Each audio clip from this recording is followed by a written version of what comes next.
तो मैम ये पूरा प्रूविंग प्रोजेक्ट है।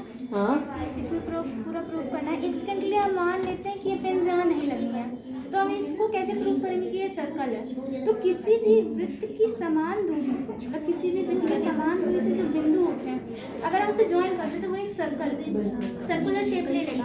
तो ये सर्कल जो होता है प्लेन फिगर होता है, और उसके बाद इसके बहुत सारे पार्ट होते हैं। जैसे सबसे पहले तो एक सर्कल है, उसके बाद ये पूरा सर्कल है। यस, ये थोड़ा सा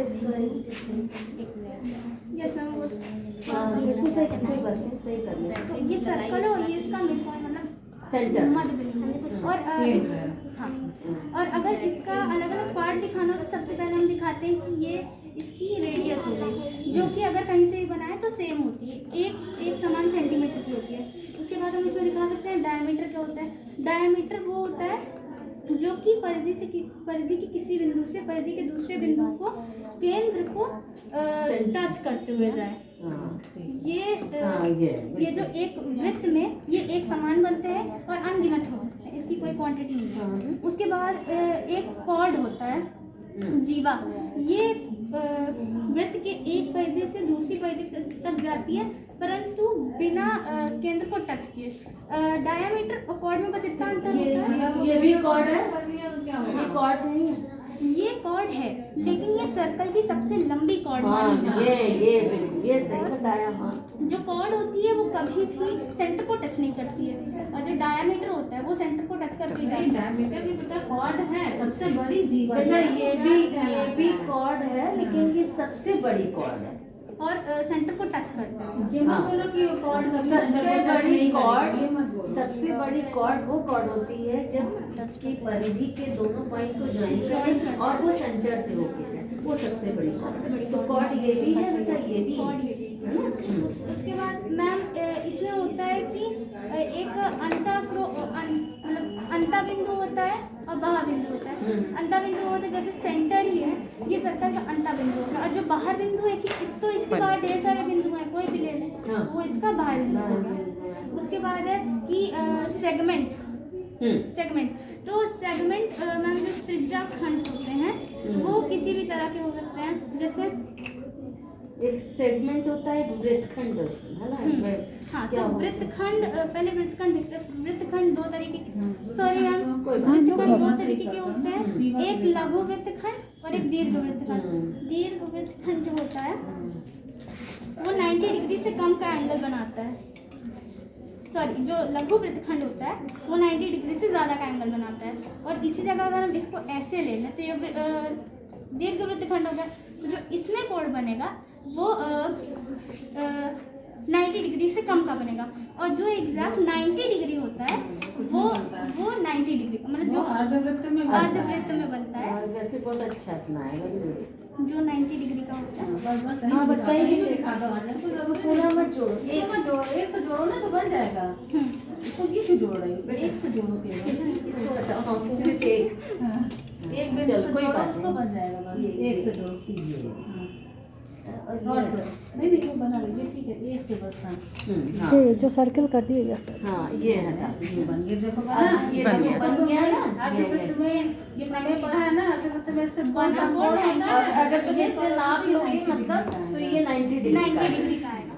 बहुत अच्छा। और उसके बाद मैम इसमें एक और होता है टेंजेंट डिक्लाइन होती है। सन, वीनस, मरकरी, वीनस, अर्थ, मार्स, जुपिटर, सैटर्न, यूरेनस।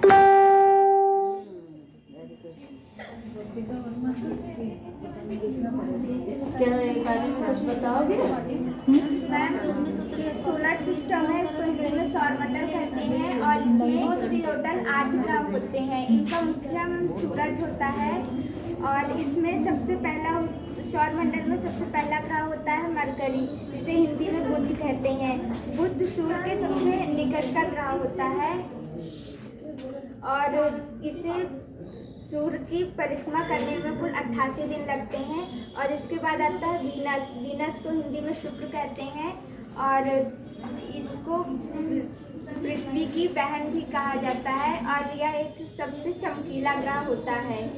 और मैम तीसरे नंबर पे आता है पृथ्वी। पृथ्वी ही एक ऐसा ग्रह है जिसमें जीवन संभव है और इसमें 71% पानी पाया जाता है, जिसके कारण यह नीली दिखती है। और मैम चौथे नंबर पे आता है मार्स, मंगल। इसमें मंगल को लाल ग्रह भी कहते हैं।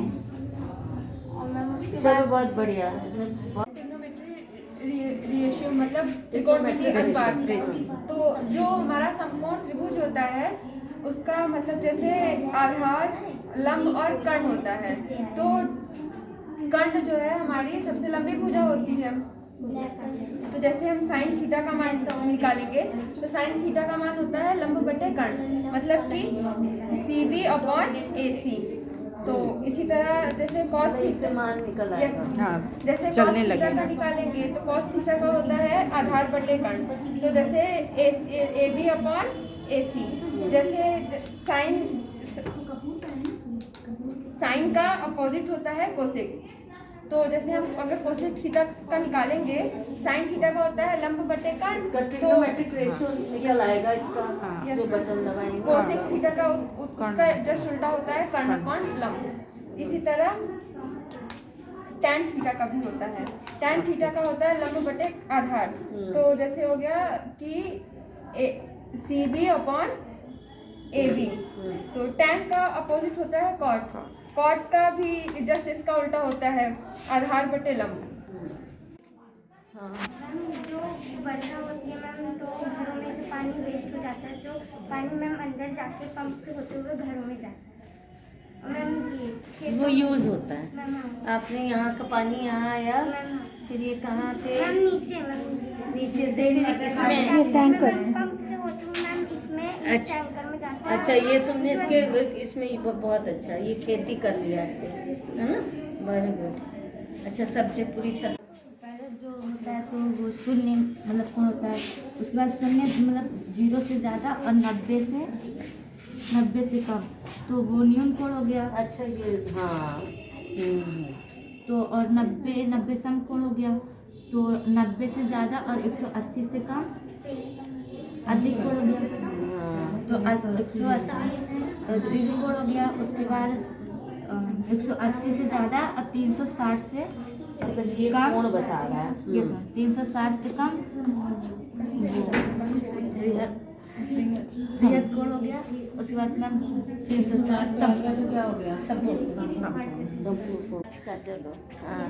मैम जैसा कि हम लोग जानते हैं कि मैथ्स जिसे आ जाए उसके लिए बहुत ही आसान रहती है और जिसे नहीं आए उसके लिए बहुत ही कठिन रहती है। लेकिन जब बात आती है मैथ्स के फॉर्मूले की तो और भी ज़्यादा कठिनाई आती है।